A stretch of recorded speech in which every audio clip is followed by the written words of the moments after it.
ایک عظیم مسلمان نے پوری دنیا کو ہلا کر رکھ۔ ناظرین، امیر تیمور ایک عام اور غریب انسان تھا، لیکن پھر انہوں نے سعدی شیرازی کا ایک فقرہ پڑھا۔ سعدی شیرازی نے لکھا کہ انسان کو دنیا میں بے تحاشا علم حاصل کرنا چاہیے اور بے تحاشا دولت کمانی چاہیے۔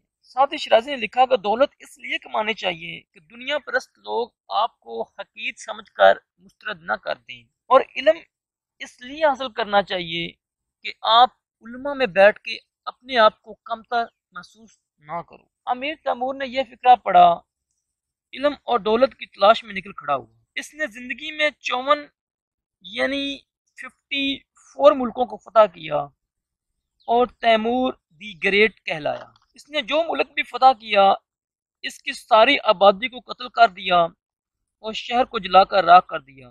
لیکن یہی امیر تیمور جب سعدی شیرازی کے شہر شیراز میں پہنچا تو اس نے سعدی شیرازی کے شہر شیراز کو اس کے ایک فکرے کے صدقے بخش دیا، چھوڑ دیا۔ اس کی آبادی کو کچھ نہ کیا، اس شہر کو ویسے کا ویسا رہنے دیا۔ امیر تیمور موجودہ ازبکستان کے شہر سبز میں 9 اپریل 1336 کو پیدا ہوا، جو سمرقند سے 80 کلومیٹر جنوب کی طرف ہے۔ امیر تیمور منگولوں کے قبیلہ برلاس میں پیدا ہوا۔ منگولوں کے متعلق یہ مشہور تھا کہ جب بھی وہ کسی جانور کا شکار کرتے تھے تو اس کا پیٹ چاک کیے بغیر ہی گوشت کھا جاتے۔ وہ اتنے شفاق اور ظالم انسان تھے کہ جب بھی فتح کا جشن مناتے تو دشمن کے کھوپڑیوں میں دودھ ڈال کر پیتے تھے۔ ناظرین، امیر تیمور اپنے بائیں ٹانگ میں ایک معمولی نقص کی وجہ سے مفلوج تھا، جس کی وجہ سے وہ لنگڑا کر چلتا تھا۔ اسی وجہ سے تاریخ میں وہ امیر تیمور لنگ کے نام سے مشہور ہوا۔ امیر تیمور نے معمولی گھر میں پیدا ہونے، جسمانی معذوری ہونے کے باوجود منگولوں کی فوج میں سیاسی اور فوجی لحاظ سے بہت ترقی کی۔ وہ 1380 میں 33 سال کی عمر میں سازشوں کا سامنا کرنے کے باوجود اپنے قبیلے کا سردار مقرر ہوا۔ اس کے ساتھ اس نے تمام قبائل کو متحرک کیا، تمام قبائل کو ایک پرچم کے تلے جمع کیا، اور یہیں سے اس کے عظیم فتوحات کا دور شروع ہوا۔ اس نے آنے والے 45 برس میں بہت سے علاقوں کو فتح کیا، اس کے مرد اور عورتوں کو قتل عام کیا۔ اس نے جس علاقے کو بھی فتح کیا اس علاقے کو لوٹ کر یہاں کے خزانے کو سمرقند اپنے محل پر منتقل کیا۔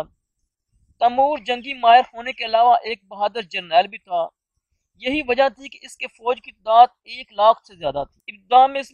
ابتدا میں اس نے ایران، عراق، افغانستان اور روس کو فتح کیا، پھر اس نے ہندوستان کو فتح کرنے کا منصوبہ بنایا۔ 1398 میں امیر تیمور نے اپنے پوتے پیر محمد کو ہندوستان پر حملہ کرنے کے لیے روانہ کیا، جس نے سندھ، ملتان اور اچ شریف پر قبضہ کر لیا، اور ساتھ ہی امیر تیمور خود ایک بڑی فوج کے ساتھ پنجاب پر حملہ آور ہوا۔ اس نے لاہور کے گورنر کو شکست دی۔ اس کے بعد دہلی، پاک پتن، دپالپور کو آسانی کے ساتھ فتح کر لیا اور تمام شہروں کو ویران کر دیا۔ اس نے سب سے زیادہ قتل و غارت دہلی میں کی۔ اس نے مسلسل 5 دن قتل و غارت کا بازار سرگرم رکھا اور پورے شہر کو ویران کر دیا۔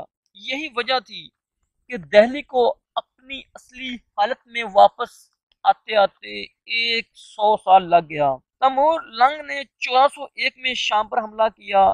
اس کو فتح کرنے کے بعد اس نے عثمانی سلطنت کے سلطان بازید اول کو شکست دی۔ اس کے بعد اس نے یورپ، اٹلی اور فرانس کے دیگر ممالک پر قبضہ کر لیا اور عیسائیوں کو بھی سبق سکھایا، اور اس کو دیکھا دیکھی بہت سے ممالک نے ان کی فتوحات کو تسلیم کر لیا اور اس کو جزیہ دینا ہی پسند کیا۔ اس طرح تیمور نے دنیا کے ایک وسیع و عریض علاقے پر اپنی حکومت قائم کر لی، جس کا مرکز سمرقند تھا۔ اس کے بارے میں کہا جاتا ہے کہ وہ جب بھی کسی قلعے کا محاصرہ کرتا تو اس قلعے کے خیمے کے پاس اس کا جو علم، اس کا جو جھنڈا نصب ہوتا، پہلے دن اس کا رنگ سفید ہوتا، جس کا مطلب یہ ہوتا کہ اگر لوگ اس کی اطاعت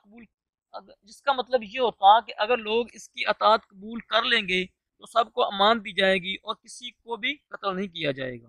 دوسرے دن اس کے علم یعنی جھنڈے کا رنگ سرخ کر دیا جاتا، جس کا مطلب ہوتا کہ اب صرف افسر اور حکمرانوں کو ہی قتل کیا جائے گا، اور اس طرح اس کے بعد اس کا جھنڈے کا رنگ سیاہ ہو جاتا، جس کا مطلب یہ ہے کہ اب کسی کی بھی جان نہیں بخشی جائے گی، سب کو قتل کر دیا جائے گا اور اس شہر کو جلا کر راکھ کر دیا جائے گا۔ یہ کس قدر شفاق اور ظالم انسان تھا، اس کے کردار کے متعلق ایک مورخ ابن عرب لکھتا ہے، تیمور ایک بے رحم قاتل، مکر و فریب میں استاد کامل، عداوت اور انتقام میں خدا کا قہر تھا۔ وہ لوگوں کو قتل کرنے کے بعد انسانوں کی کھوپڑیوں کا منار بنایا کرتا اور جشن مناتا۔ ناظرین، یہ ایک طریق گواہ ہے کہ اس نے بہت زیادہ انسانوں کو قتل کیا، لیکن یہ بھی ایک اٹل حقیقت ہے کہ ہر انسان نے اس دنیا سے جانا ہوتا ہے۔ تو اس طرح دنیا کا یہ قاتل، ظالم